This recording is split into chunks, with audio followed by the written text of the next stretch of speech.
Billy Graham nearly committed suicide in 1974. The betrayal was too deep, and faith failed for the first time. He maintained other secrets. He missed his first daughter's birth and didn't recognize his 2-year-old at the airport. Billy preached while his kid was detained for drugs. When his true statements on certain groups were recorded, 40% of his fans left. They never wanted to tell this Billy Graham story. Billy Graham was born on November 7, 1918, during the Spanish flu pandemic that killed over 500,000 Americans. He was born in a tiny white farmhouse on his family's North Carolina dairy farm. Frank, his strict Presbyterian father, rarely showed affection and ruled the house like a military camp. Morrow, his pious mother, recited Bible verses at every meal, including breakfast. Billy was raised on fresh milk, eggs, and vegetables. His early tasks included gathering eggs from 200 chickens and feeding 2 horses before he knew rest. Their world was the farm, and they spoke hard work. Federal agents broke into the house one morning in 1924 when Billy was 6. They sought illegal alcohol. Billy's father ran a moonshine still behind the barn to make and sell whiskey to live. The agents flipped furniture and yelled as they searched the house with firearms. Police caught Frank and let Billy watch his mother cry. The fine nearly bankrupted the family. To make matters worse, Frank's name appeared in the local press. They left a deep scar. Billy has lifelong drinking and authority fears. Billy was a handful by 9. His rambunctious behavior earned him the nickname Billy the Kid from his brothers. He fastened firecrackers to a neighbor's cat. They set them off at a religious gathering, sending the poor animal through people's legs.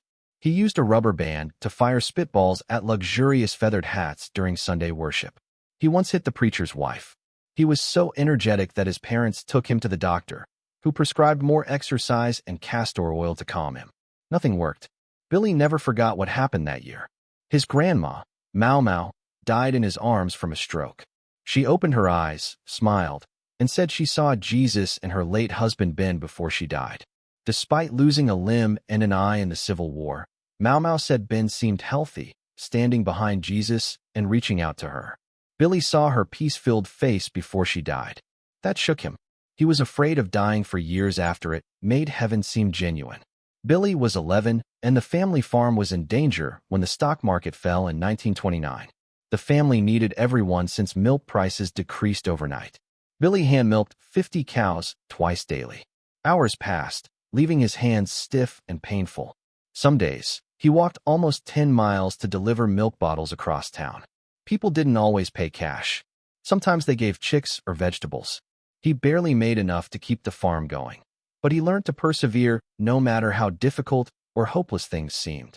Billy, 15, saw a Mordecai Ham revival in 1934, changing everything. Mocking the incident was his goal. But one night, the preacher pointed at him and declared he was going to hell. That struck him like lightning. He tried to hide, but the words stuck. He walked 2 miles home in the rain that night. Absolutely shook. Didn't tell anybody about his decision for 8 months. But his mother observed he stopped cussing and started reading the Bible daily. Positive change had occurred. Billy loved baseball, but wasn't a good student. The Sharon High School first baseman blasted a game-winning grand slam in front of 2,000 fans. He sucked in class. He got bad grades. His pranks were constant. He pretended to be deaf and spoke sign language for a full lesson with a substitute teacher. Even hidden everyone's textbooks in the school's bell tower. His baseball hopes ended when he had to repeat his senior year. Bob Jones University followed. Billy attended college in 1936, but it seemed like prison. Rules were limitless. Chapel at 6 a.m., lights out at 9 p.m., and no handshakes with the other gender. Students had to spy on each other. Billy despised it. He was shamed for asking if classical music was allowed and slipping out at night. His founder, Bob Jones Sr., warned him he'd never preach. Billy quit after 1 semester, saying it nearly wrecked his faith. While attending Florida Bible Institute in 1937, Billy sold Fuller brushes by knocking on houses. He met a gang of inebriated men who threatened to beat him. He quickly dug into his pocket, pretended to have a revolver, and frightened them away. It was a hairbrush, but effective. He sold more brushes than anyone else that summer, covering his tuition. More significantly, he learned how to talk to people and win over hostile crowds, lifelong skills. Billy fell in love with Ruth Bell in 1941 and nearly failed. Ruth, the daughter of strict Presbyterian missionaries, couldn't date, but Billy fell hard for her. Secret picnics, notes, and long walks were had, pretending to pray together. She nearly was expelled from school after her father discovered one of Billy's letters in her Bible. Years later, Ruth stated she wanted to stay single and visit Tibet as a missionary. But Billy persisted. She believed God wanted them together. In 1943, Billy joined Youth for Christ. His first big event was at Soldier Field, Chicago. He expected 2,000 men, but 40 arrived. In panic, he went about the city removing soldiers from bars. Promise of coffee and donuts. He preached to a packed house. Nervous, he only talked for 12 minutes, but it worked. His voice came that night. Rapid, passionate, unstoppable. However, he later revealed that he joined YFC to evade military service. Billy initially toured Europe in 1947. He wore a striking green suit and shoes in London. British press called him Technicolor Preacher. Crowds and protests grew. One city's residents flung eggs at him. He preached in Paris on a coffin stage because there was no other option. He received criticism for his outrageous actions, but they worked. The tour raised $250,000, a fortune then, and made him famous worldwide. Billy and his colleagues wrote the Modesto Manifesto in 1948 after hearing about hidden cameras and prostitutes blackmailing other preachers. After that, he never sat alone with a lady other than his wife, even in lifts. His squad searched hotel rooms for hiding people before he entered. It seemed severe, yet it rescued him. A camera-wielding woman was caught in his closet intending to extort him. Before anything happened, she was arrested. A modest Western Springs church was his pastorate from 1943 until 1948. Barely survived on $48 a week. Ruth baked homemade bread and churchgoers offered them vegetables. Billy only had one excellent outfit and borrowed others for Sunday services. In church, Ruth's rubber-banded shoes broke apart. Billy sold bigger brushes again to make ends meet. He left after the church denied him a 10. A few months later, his traveling evangelism career took off, practically suddenly from $48 to $500 a week. Billy stood in Augusta, Georgia, in December 1948. His sermon was in a segregated venue. He tore down the ropes, separating white and black spectators with his hands upon seeing them. KKK members threatened him. Governor warned Billy, but he persisted. He recruited black police officers for protection, a first in Georgia, and asked a black preacher to perform. This happened for the first time since the 1800s. Start date, September 25, 1949. Under a Los Angeles circus tent near Washington and Hill. Billy Graham's 3-week sermon was cut short when William Randolph Hearst forwarded 2 mysterious lines to his editors. Puff Graham. Just one telegram started a media conflagration. Newspaper headlines appeared nationwide. The tent became more than religious. It was impressive. Mickey Cohen, a mobster, sat in the front row nightly. FBI agents photographed the crowd. Donations flooded in. No longer did the $25,000 budget matter. Every night, attendance doubled from 6,000 to 12,000. Over 8 weeks, 350,000 came. Billy was disintegrating behind the scenes at Los Angeles' greatest religious gathering. His buddy Charles Templeton, a skeptic, labeled him intellectually dishonest for accepting the Bible word for word hit hard. Billy entered the San Bernardino Mountains alone on October 20th at 2 a.m. with a Bible and skepticism. He halted at Surrender Oak Stump. In pitch black, he opened the Bible and murmured, "I cannot prove several things. I believe in Templeton's book, but cannot address some of his questions." Something escaped. His message received 3,000 responses the next night. Triple the normal. Something changed. Next, November 6th. That night, banned for being too scandalous star Jane Russell pledged her life to Christ at the front. Headlines exploded. Her successor was Stuart Hamblin, heavy-drinking cowboy singer who raised race horses and gambled. After talking to Billy backstage, Hamblin quit drinking, sold all his horses, and started talking about Jesus on his national radio show. 5 million heard him. One of his programs inspired the country music hit, "It Is No Secret What God Can Do," although not everyone liked it. Death threats began. The mob was furious that Cohen may convert. A blazing cross came near the tent one night. FBI agents guarded Billy full-time. 1 to 100 persons were baptized in the frigid Pacific Ocean at daybreak on December 18th, the last day of the crusade. Police nearly canceled the event after finding a rudimentary explosive behind the pulpit. Faulty wiring prevented explosion, but the service carried on. Los Angeles' largest religious celebration ever has 300 police officers guarding the tent. Billy confirmed it January 25, 1950. Billy Graham founded the Billy Graham Evangelistic Association in a tiny Minneapolis office above a restaurant. He paid himself $15,000 a year and advised his staff to take fixed pay. No love offerings or cash collecting. An outside corporate board would receive all funds. All were forbidden from touching it. Within 6 months, 10,000 letters arrived weekly. Monthly donations reached $100,000. It altered modern ministries. London went nuclear 3 years later. Over 12 weeks in 1953, 2 million people flooded Haringey Arena. Billy arrived at Buckingham Palace on the Queen's private plane. Graham hosted royal tea parties for chimney sweeps and dock workers. Rich people considered it vulgar, while working-class people attended in droves. Sympathizers reported 3 bomb threats.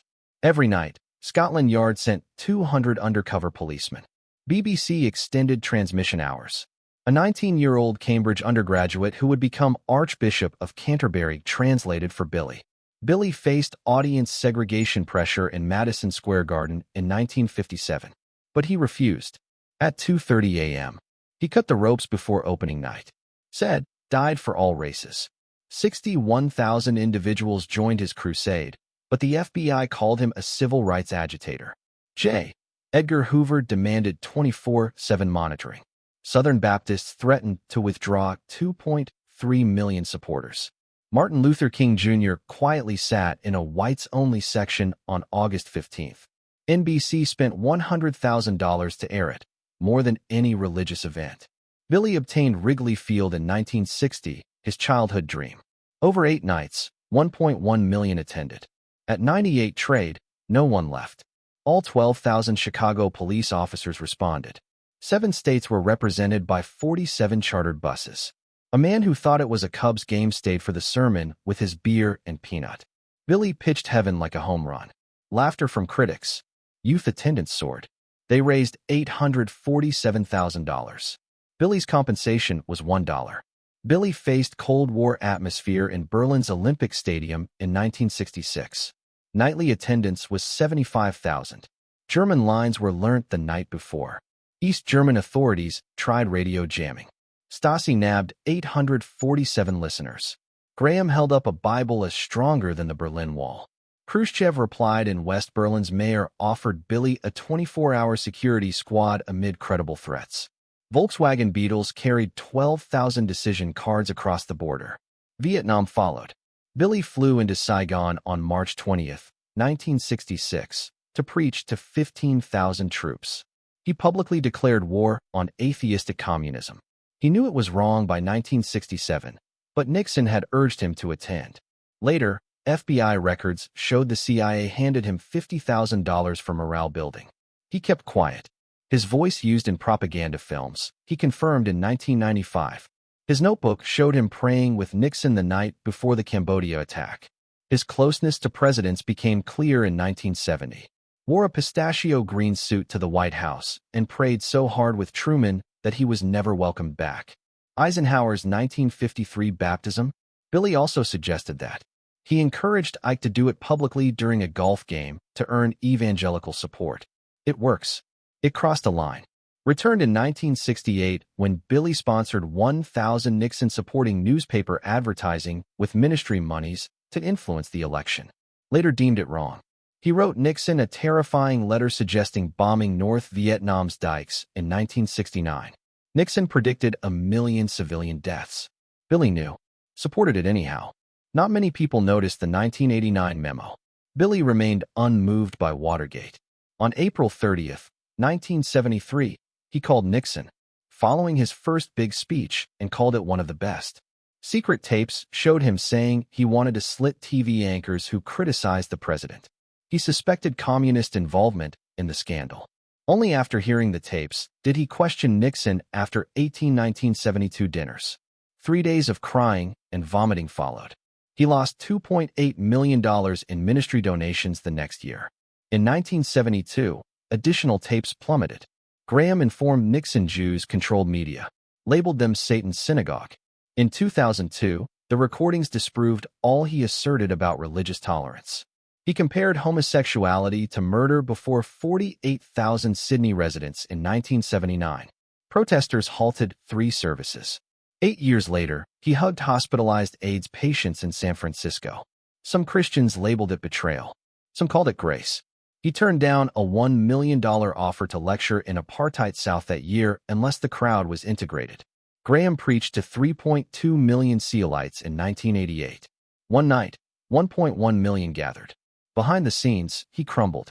He lost 15 pounds, needed air between sermons, and told his assistant he had reservations about biblical literalism for decades. But he preached assurance to the crowd. Undiagnosed Parkinson's made him tremble in Frankfurt in 1992. He endorsed Pat Robertson. Was his worst error. His move cost him 4.2 million and 150,000 supporters. German TV got him saying he should have learned from Nixon. The Hour of Decision, Billy Graham's Atlanta radio show, launched his rise to America's living rooms in November 1951. Within 3 years, it was the most widely heard religious program on earth, reaching 20 million people monthly on 1 to 200 stations. Few recognized the cost of this victory. Graham taped approximately 100 broadcasts per year while leading crusades, sometimes in grueling 12-hour periods between sermons. He missed his daughter Gigi's birth in 1945 while preaching in Florida and received her arrival telegram 3 days later. After returning from a 6-month crusade in Europe in 1949, he didn't recognize his 2-year-old daughter and at the airport. Ruth later said he missed 70% of their children's first 5 years. His global mission was flourishing, but his children were fatherless. He spread his message further by 1957 on television. Over 16 weeks, the New York Crusade attracted 96 million people, the most religious TV audience ever. Graham's media network made $10 million from broadcasts by 1960, radio and books in 42 nations. However, this time nearly devastated his family. In Montreat, Ruth raised 5 children alone and handled every crisis while Billy was gone. Ruth sent him a desperate message during his 1954 12-week London crusade. "Come home. We need you more than your preaching." She said she considered divorce twice, feeling married to a newspaper guy. Their kids called him preacher guy instead of dad. His global influence expanded, but his personal life slipped away. Graham's 1970 book How to Be Born Again sold 1.5 million copies in 6 months and earned $2 million in royalties, making him the decade's best-selling Christian author. Success clashed with domestic crises. His 18-year-old son Franklin was arrested for DUI and drug possession. Graham continued speaking while sending Franklin to rehab instead of canceling crusades.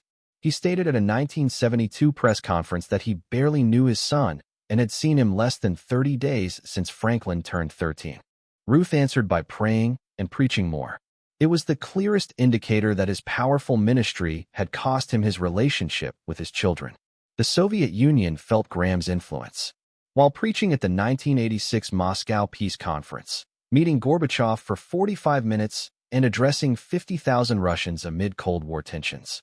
His organization trained 5,000 counselors and operated offices in 25 countries by 1980. Unaffected by the 1987 scandals that toppled Jim Bakker and Jimmy Swaggart, persisted. He refused $500,000 in speaking fees and capped his earnings at $50,000 since 1952. He turned down $2 million from Playboy for an interview in 1984, stating money couldn't purchase his message. While many religious organizations collapsed under corruption, his financial transparency became commonplace. Graham organized the largest evangelist congress in history, the 1993 Amsterdam Congress, costing $15 million and 2 years to arrange. He collapsed during his July 15th sermon due to fluid in his lungs. He ended his 45-minute speech without medical assistance, hardly breathing. He later said he should have died on stage. His body bore the mission's cost. Had missed Ruth's 1970 50th birthday, his children's graduations, and many holidays. And in a 1993 interview, he said he would give every soul rescued to have been there. Ruth wrote in her diary about her decades-long widowhood. Billy was world first, us second in all but name. Graham preached from a wheelchair at his final New York crusade in 2000 at Flushing Meadows to 230,000 people, despite his Parkinson's disease. In a 1997 interview, he labeled his political activity his biggest mistake, emphasizing his close relationship with Nixon, and said, "I crossed the line, I wouldn't do it now." Private White House tapes showed political strategy and endorsements. From his 1957 peak, crusade attendance dropped 60%. Franklin ran operations by then. Graham told friends he often felt like a political pawn. In Nixon's time, Nixon-era tapes released in 2002 were devastating. Graham blamed Jews for pornography and believed they controlled the media in 1972. The outcry was fast. He made 2 public apologies in 6 months, met Holocaust survivors in synagogues, and donated $100,000 to the U.S. Memorial to the Holocaust. The association appointed its first Jewish liaison, Dr. Gerald Ostroff. Still, 40% of evangelicals left, and donations decreased $2.3 million. His apology came too late for some Jewish leaders, and his carefully cultivated image was forever damaged. Graham preached his final crusade to 80,000 people in June 2005 about heaven and eternal reunion. 2 years later, Ruth died of ALS-related pneumonia. Spent her final days regretting decades of missing milestones and anniversaries. Ruth raised their 5 children alone for 63 years, while Billy traveled over 300 days a year. "I'd rather have Billy part-time than anyone else full-time," she wrote in her diary, yet she felt abandoned. During family issues, while preaching in Romania, they missed their children's first steps, graduations, and Ruth's 1995 cancer diagnosis. Halfway through his eulogy at her funeral, he fell down. Graham's My Hope America project reached 50 million viewers by 2010, but his 2012 Mitt Romney endorsement sparked outrage. He personally met Romney and removed Mormonism from his website's decades-old cult list. Nearly half of evangelical pastors considered it betrayal. Leaked emails showed staff concerns about his cognition. Watergate nearly shattered his faith in political leaders, and he felt used by politicians for 40 years, he said in 2011. He secretly acknowledged family politics was his Achilles heel and regretted entering. Graham's 2013 final novel, Nearing Home, revealed an unexpected truth. He nearly quit ministry in 1949 after 6 months of doubting the Bible's authenticity after Buddy Charles Templeton left Christianity. He decided to accept Scripture by faith at a Forest Home conference. By then, he had preached to 215 million in 185 nations. However, he missed Ruth's 70th wedding anniversary while recording his final speech. In dementia, she no longer recognized him. He wrote that ministry success lost him marriage and fatherhood. Samaritan's Purse received all 280,000 book sales. 4 U.S. presidents attended Billy Graham's burial on February 24, 2018, the most for any religious leader. The majority of his $25 million estate went to his ministry. To avoid the problems that wrecked previous televangelists, he turned down multi-million-dollar TV and book deals. His $200,000 income contrasted with pastors' millions. However, 1972 tapes showing he encouraged Nixon to strike North Vietnamese dikes, potentially killing 1 million civilians, shattered his legacy. It was considered war crime advice by experts. Franklin called it his father's worst regret, shown the darker side of a virtuous leader. Despite 417 crusades, 3.2 million conversions, and 13 president meetings, Graham's family suffered. 3 of his 5 children had public crises, arrests, drug abuse, and disastrous marriages. In 1997, he stated that he was a poorer father and husband and missed over 200 days a year as kids grew up. Ruth had depression from parenting 5 children alone. After his ministry's Modesto Manifesto inspired Mike Pence's contentious dining rule, critics said it barred women from evangelical leadership, where they still make up fewer than 20% of leadership despite 60% of congregations. The $27 million Billy Graham Library attracts approximately 200,000 people annually. Safeguarding his legacy. After Nixon's treachery in 1974, Graham was so depressed he pondered overdosing. He returned only after rigorous prayer and scripture. After decades, that moment revealed how even America's most famous evangelists battled in quiet. His death combined incomparable spirituality and terrible human weakness. A man who converted millions while losing precious time with loved ones.